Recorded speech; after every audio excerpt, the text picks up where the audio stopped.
Hello guys, അങ്ങനെ ആരിൻ്റെ ടാസ്കിൻ്റെ രണ്ടാമത്തെ segment കഴിഞ്ഞ് മൂന്നാമത്തെ സെഗ്മെൻറ്റാണ് ഈ ഒരു പ്രൊമോയിൽ ഏഷ്യാൻ്റെ പ്രൊമോ വന്നിട്ടുണ്ട്. അതിൽ കാണിച്ചിരിക്കുന്നത് ഈ ടാസ്കിൽ ആര്യൻ പരാജയപ്പെടുകയോ ജയിക്കുകയോ എന്താണെന്ന് നമുക്കറിയില്ല. എന്ത് തന്നെയല്ല എനിക്ക് തോന്നുന്നത് ആര്യൻ ഈ ടാസ്കിൽ പരാജയപ്പെട്ടു എന്ന് തന്നെയാണ്. ആരാണ് പരാജയപ്പെട്ടത്, ആരാണെന്നല്ലേ, നമ്മുടെ അനുമോൾ, സൂപ്പർ ഗേൾ അനുമോളാണ് പരാജയപ്പെടുത്തിയത് എന്നാണ് എനിക്ക് തോന്നുന്നത്. നമുക്ക് പ്രൊമോ കണ്ടിട്ട് അങ്ങനെയാണ് ഫീൽ ചെയ്യുന്നത്. അപ്പോൾ എന്തായിരുന്നു ടാസ്ക്? ഒരു അജ്ഞാതൻ വരുവാണ്. ഈ അജ്ഞാതൻ ആരാണ് ഈ ബാത്റൂമിനുള്ളിൽ കയറിയ അജ്ഞാതൻ നമുക്കറിയില്ല. എന്തായാലും ബിഗ് ബോസ് ഒരാളിനെ കൊണ്ടുവന്ന് ആക്ടിവിറ്റി ഏരിയയിൽ നിർത്തുന്നുണ്ട്. അയാളെ പോലെ എന്ന് പറഞ്ഞാൽ നമ്മുടെ ആരിനെ പോലെ ആക്കിയിട്ട് അയാളെ അകത്തേക്ക് കയറ്റുവാണ്. ആരും കാണാതെ കയറ്റണം, അതാണ് ടാസ്ക്. പിന്നെ അവിടുത്തെ ഫുഡും കഴിച്ച് തീർക്കണം, ഇത്രയാണ് ടാസ്ക്. അപ്പോൾ ആരിൻ്റെ പുറത്തുള്ളൊരു കോട്ടൊക്കെ ഇട്ടിട്ട് ആരിനെ, അതുപോലെ തന്നെ ഈ ഒരു ഹുഡിയാണല്ലോ ഇട്ടേക്കുന്നത്, അത് ഇടിയിപ്പിച്ചിട്ട് ആരിനെ വേറൊരു ടീഷർട്ടൊക്കെ ഇടിപ്പിച്ച് ആരിനെ മാറ്റി നിർത്തിയിട്ട് ഈ വന്ന ആളിനെ അതുപോലെ തന്നെ ആരും അറിയാതെ തന്നെ ഈ വീട്ടിലേക്ക് കയറ്റാനുള്ള ഒരു പുറപ്പാടാണ് ഗൈസ്. അപ്പോൾ എന്തായാലും അതിലാണ് നമുക്ക് പ്രൊമോയിൽ തോന്നുന്ന കാര്യം എന്ന് പറഞ്ഞാൽ അക്ബറും ആര്യനും കൂടി ഇയാളെ ഒരുക്കി മീൻസ് ഡ്രസ്സ് ഇടിയിപ്പിച്ചിട്ട് ആരിനെ പോലെ ആക്കി, ആര്യനാണെന്ന് മറ്റുള്ളവർക്ക് ഒറ്റ നോട്ടത്തിൽ തോന്നുന്ന രീതിയിലാക്കിയിട്ട് ആരിൻ്റെ ഹുഡിയൊക്കെ ഇടിയിപ്പിച്ചിട്ട് പുറത്തേക്ക് ആക്ടിവിറ്റി ഏരിയയിൽ നിന്നും പുറത്തേക്ക് ഇറക്കുകയാണ്. പുറത്തേക്ക് ഇറക്കിയിട്ട് ഇവർ ആരും കാണാതെ, ഹൗസ്മേറ്റ്സ് കാണാതെ ഉള്ളിലേക്ക് കടത്തണം, അതായിരിക്കും ഇവരുടെ ടാസ്ക്. അപ്പം ഈ ഒരു എനിക്ക് തോന്നുന്നു ഈ ടാസ്ക് ഏറ്റെടുക്കുന്നോ ഇല്ലയോ എന്നുള്ളത് ബിഗ് ബോസ് ചോദിച്ചു. ആര്യൻ ഇത് റിസ്ക് ആണ്, ഇത് ഏറ്റെടുക്കാൻ തയ്യാറാണോ എന്ന് ചോദിച്ചു. ആര്യൻ ഇത് വളരെ ധൈര്യപൂർവ്വം ഈ ടാസ്ക് ഏറ്റെടുക്കുകയാണ് ചെയ്തേക്കുന്നത്. അപ്പം ഈ ടാസ്ക് ഏറ്റെടുത്തിട്ട് ആര്യൻ അവിടെ മാറി ഇരിപ്പുണ്ട്. ആര്യൻ എവിടെയാണ് ഒളിച്ചിരിക്കുന്നത്, അല്ലെ ആര്യൻ ഹൗസ്മേറ്റ്സ് കാണാതെ എവിടെയെങ്കിലും ഇരിപ്പുണ്ടോ എന്നൊന്നും നമ്മളെ കാണിച്ചിട്ടില്ല. ആര്യൻ എന്തായാലും മാരുതി കോർണറിൻ്റെ അവിടെ തുണിയൊക്കെ വാരി ഇടുന്നുണ്ട്, അതാണ് നമ്മളെ കാണിച്ചിരിക്കുന്ന പ്രൊമോയിൽ. എന്തായാലും ഈ ഒരു ടാസ്കും കൂടി ജയിച്ചു കഴിഞ്ഞാൽ ആര്യൻ ഇമ്മ്യൂണിറ്റിയാണ്. ആര്യൻ ടോപ്പ് 5-ൽ ഇതേപോലെ കളിച്ചു കഴിഞ്ഞാൽ, ഇത് ജയിച്ചു കഴിഞ്ഞാൽ ആര്യൻ ഉറപ്പായിട്ടും ടോപ്പ് 5-ൽ എത്താനുള്ളൊരു സാധ്യതയാണ് നമ്മൾ കാണുന്നത് കേട്ടോ. ടോപ്പ് 5-ൽ എത്തില്ലെന്നറിയില്ല, എന്നാലും ഒരു ടോപ്പിൽ എത്തും. ഒരു അവസാനത്തെ 2 വീക്സ് മുമ്പ് എന്തായാലും പോകില്ല കേട്ടോ.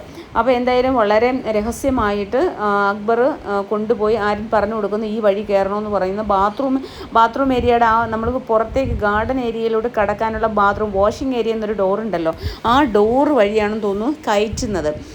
ആ ഡോറ് വഴി കയറ്റി കഴിഞ്ഞാൽ പെട്ടെന്ന് ആരും ശ്രദ്ധിക്കില്ല, കാരണം പുറത്തുനിന്ന് അതിലെ കൂടെ കയറ്റുന്നതായിരിക്കും നല്ലത്.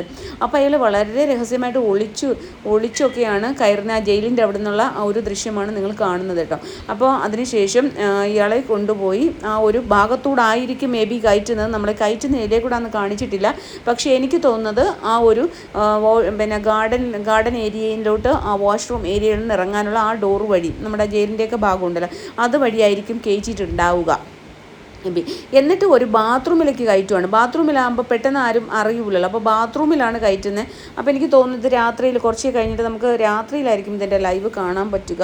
കാരണമെന്ന് പറഞ്ഞാൽ അധികം ആരും ഉണ്ടായിരുന്ന സമയമായിരിക്കില്ല. ഇപ്പം നമ്മൾ ഹൗസിൽ ഇപ്പോൾ കുറവാണല്ലോ, ആൾക്കാരാകപ്പാടെ 11 പേരേ ഉള്ളൂ. അതിൽ 2 പേര് ഇവിടെ ഉണ്ട്, ബാക്കി 9 പേരല്ലേ. അപ്പോൾ 9 വലിയ വീടല്ലേ, അപ്പം പെട്ടെന്ന് എപ്പോഴും ആൾ വാഷിംഗ് ഏരിയയിൽ എപ്പോഴും ഉണ്ടാകില്ല. അപ്പോൾ അതുകൊണ്ട് തന്നെ ബാത്റൂമിൽ കയറി കുറച്ച് കഴിഞ്ഞപ്പോൾ നമ്മുടെ അനുമോൾ വന്ന് നോക്കുന്നു. അവിടെ എന്തോ അനുമോൾ ആരെങ്കിലും ആളുണ്ടോ എന്ന് ബാത്റൂമിൽ തട്ടിയൊക്കെ ഒരെണ്ണം തുറക്കുന്നില്ല. അപ്പോൾ അനുമോൾക്ക് സംശയമായി. അപ്പോൾ എന്നിട്ട് അനുമോൾ ഷാനവാസിനെ വിളിക്കുകയാണ്. ഷാനവാസിനെ വിളിച്ചിട്ട് പറയുന്നു, ഷാനവാസ്ക്ക് ഇതിനകത്ത് ആരോ ഉണ്ട് എന്ന് പറയുന്നു. അപ്പം ആരോ ഉണ്ടെന്ന് പറയുമ്പോൾ ഷാനവാസ് വരുന്നുണ്ട്, ഷാനവാസ് നോക്കുന്നുണ്ട്. അത് കഴിഞ്ഞതിന് ശേഷം അനുമോൾ ഓരോരുത്തരെ വിളിക്കുന്ന നമ്മുടെ ക്യാപ്റ്റൻ ആദിലിനെ വിളിക്കുന്നു. ആദിലിനെ വിളിച്ചിട്ട് പറഞ്ഞു ഇവിടെ ആരോ ഉണ്ട്, ഇതിനുള്ളിൽ ആരോ ഉണ്ട്, ആരാണെന്ന് മനസ്സിലാവുന്നില്ല എന്ന് പറഞ്ഞു. അപ്പോൾ ചിലപ്പോൾ എനിക്ക് തോന്നുന്നു ഇവർ ഹൗസ്മേറ്റ്സ് വിചാരിച്ചിട്ടുണ്ടാവും ചിലപ്പോൾ അത് ലോക്കായതാണ്. ഇതെല്ലാം ഓട്ടോ ലോക്കാണല്ലോ, അപ്പോൾ ഓട്ടോ ലോക്ക് ആയതായിരിക്കും എന്ന് വിചാരിച്ചിട്ടുണ്ടാവും. പക്ഷേ അനുമോൾ സൂപ്പർ ഗേളാണ് കേട്ടോ. അനുമോൾ എന്ന് പറഞ്ഞാൽ ഒന്നത്തെ കാര്യം, നമ്മൾ അനുമോൾക്ക് ആദ്യമേ പേരിട്ടിട്ടുണ്ട് ഇവർ തന്നെ, CID. അനുമോളവിടെ CID പരീക്ഷത്തിന് നിൽക്കുന്നുണ്ടല്ലേ, അനുമോൾ അവിടെ തന്നെ വെയിറ്റ് ചെയ്തു, ഇതിനകത്ത് ആരോ ഉണ്ട്, എന്താണെന്ന് കണ്ടുപിടിക്കണമല്ലോ എന്ന് പറഞ്ഞാൽ അനുമോൾ അവിടെ തന്നെ നിൽപ്പുണ്ട്. അപ്പോൾ അനുമോൾ അവിടെ പിന്നെ ഡോറിനകത്തോട്ട് ചെവി ഓർത്തിട്ട് പറയുന്നു, ആരാന്ന് ചോദിക്കുന്നു, ആരാണെന്ന്. അകത്ത് നിന്ന് അപ്പോഴത്തേക്ക് സൗണ്ട് കേട്ടു. അപ്പോൾ പറയുന്നു വാങ്കോണ്ണ പുടിച്ചാച്ചെന്ന് പറയുന്നു. എന്തായാലും നല്ല അടിപൊളിയായിരിക്കും കേട്ടോ, രസമുണ്ട്. ഞാനാണ് ലൈവിന് വേണ്ടി നമ്മൾ ലൈവിന് വേണ്ടിയിട്ട് വെയിറ്റ് ചെയ്യണം, എന്നിട്ട് വേണം നിങ്ങൾക്ക് റിവ്യൂ തരാൻ. അപ്പോൾ എന്തായാലും എപ്പിസോഡിൽ ഇത് കാണിക്കുമെന്ന് തോന്നുന്നു. വൈകുന്നേരം രാത്രിയിലൊക്കെ നേരത്തെ കാണുമായിരിക്കും ലൈവിൽ. ഇത് ഒരുപാട് ലേറ്റായിട്ടല്ല, രാത്രിയിലൂടെ ലേറ്റ് നൈറ്റ് അല്ലെന്ന് തോന്നുന്നു. കാരണം എന്തായാലും 9:30 എപ്പിസോഡിൽ ഇത് കാണിക്കുന്നുണ്ട്, അതുകൊണ്ടാണല്ലോ പ്രൊമോയിൽ വന്നത്. അപ്പോൾ എന്തായാലും ഷാനവാസും ഒക്കെ വന്ന് നോക്കുന്നു. ഷാനവാസും ഒക്കെ വന്നിട്ട് എന്താണെന്ന് ചോദിക്കുന്നു, ആരാണെന്ന് ചോദിക്കുന്നു. അപ്പോൾ എന്തായാലും അകത്തുനിന്നൊരു തമിഴാണ് കേട്ടത്, തമിഴ് സൗണ്ടാണ് കേട്ടത്. അപ്പോൾ പറഞ്ഞു വാങ്ങോണ്ണ പിടിച്ചാച്ചു.